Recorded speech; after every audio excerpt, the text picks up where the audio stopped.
আসসালামু আলাইকুম।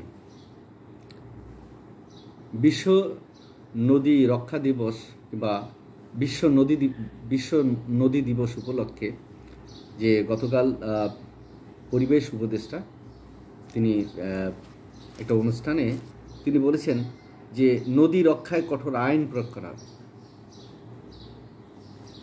স্বাধীনতার পর এ পর্যন্ত যেই সরকারে আসে যে মন্ত্রণালয়ের দায়িত্ব পায় সেই মন্ত্রণালয়েই তো সেখানে কঠোর শব্দ উচ্চারণ হয় এবং শুনে আসছি, আরও আগামীতেও শুনব। কিছু হলে কঠোর, কঠিন, ইত্যাদি ইত্যাদি। আরে বাবা, একটা জিনিস আমরা বুঝি না কেন, কঠোর কঠিনের বিষয় না, বিষয়টা হলো আইনের বিষয়।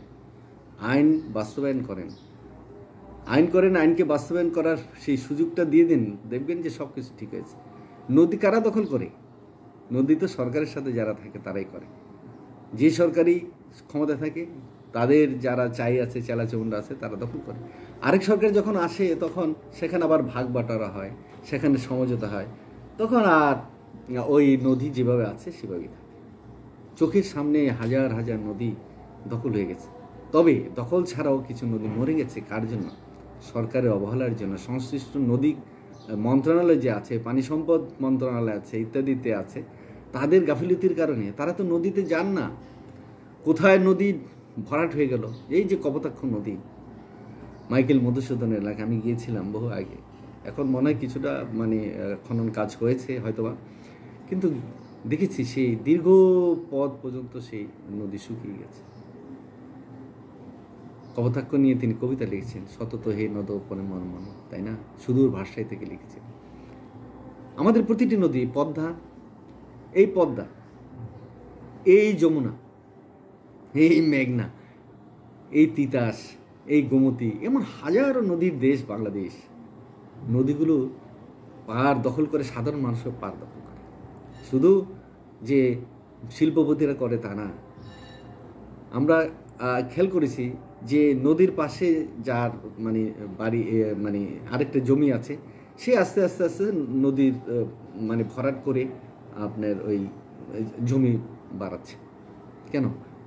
সবখানেই তো একটা ইউনিয়ন কাউন্সিল আছে, কিংবা সবখানেই একটা উপজেলা আছে, সবখানেই একটা জেলা প্রশাসন আছে, এবং এই প্রতিটা কর্মকর্তা কর্মচারীরা সরকার থেকে পয়সা নেয়। অর্থাৎ সরকার রাজস্ব থেকে পয়সা নেয়, জনগণ থেকেই পয়সা নেয়। দেখে নদী যে মরে যাচ্ছে, একজন চেয়ারম্যান মেম্বার দেখেন না, কিংবা এখন ওই পলিটিক্যাল লিডার গ্রাম পর্যন্ত আছে, তিনি কি দেখেন না?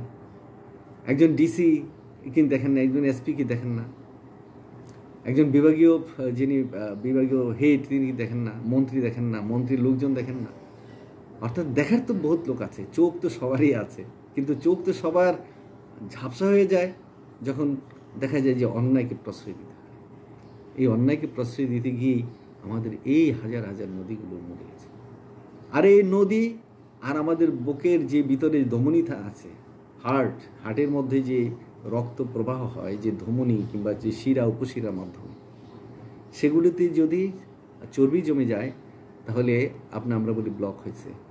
তো ওই ব্লক হলে হয় বুক ফেলে দিতে হয়, অপারেশন করতে হয়, আর নতুবা আপনাকে রিং বসাইতে হয়।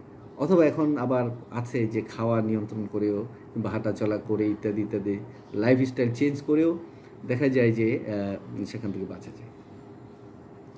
এখন আমাদের যে হার্টের, শরীরের বিভিন্ন অঙ্গ প্রত্যঙ্গে যে আমাদের শিরা উপশিরা জড়িত আছে, সেটা হার্টের সাথে সম্পৃক্ত। রক্তকে চলাচল করে গিয়ে পাতে শুরু করে একদম মাথা চুলের গোড়া পর্যন্ত আপনার রক্ত প্রবাহিত হচ্ছে, সেকেন্ডে হচ্ছে, মুহূর্তে। ঠিক একইভাবে এই বাংলাদেশটা যদি আমি আমার বডি ধরি কিংবা আপনার বডি ধরেন, এই নদীগুলো হচ্ছে আমাদের শিরা উপশিরা, বেঁচে থাকার। সেই বেঁচে থাকা শিরা উপশিরাগুলো হলো নদী, নালা, খাল, বিল, পুকুর ইত্যাদি। সেগুলো আপনি মেরে ফেলছেন।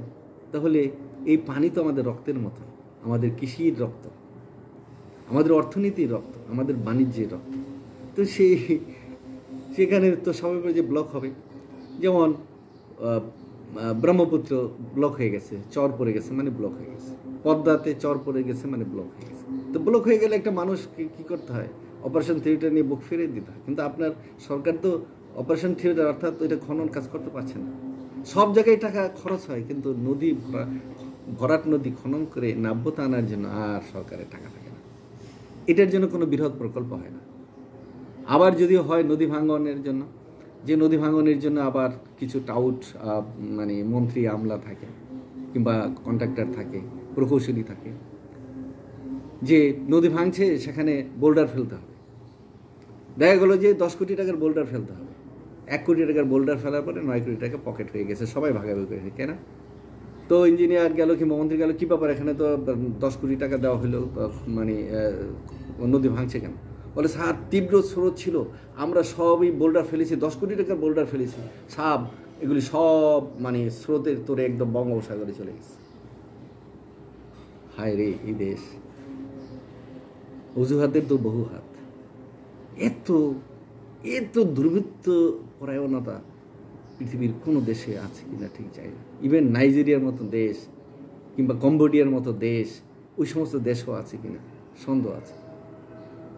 মানে একটা শিক্ষিত লোক, একটা শিক্ষিত মানে মানুষজন, তারা এই চুরির সাথে জড়িত, একটু লজ্জা শরম না? এই সেই টাকা নিয়ে ছেলে মেয়েদের খাওয়ায়, তারা হজ করতে যায়, তারা ওই ওমরা করতে যায়, তারা বিদেশে ভ্রমণে যায়, ছেলে মেয়েদের কি আনন্দ উল্লাসে রাখে, হাইফাই বাড়ি ঘরে থাকে, পরিবেশ সেরকম, একটা গাড়ি জায়গায় 2টা গাড়ি থাকে, ইত্যাদি ইত্যাদি।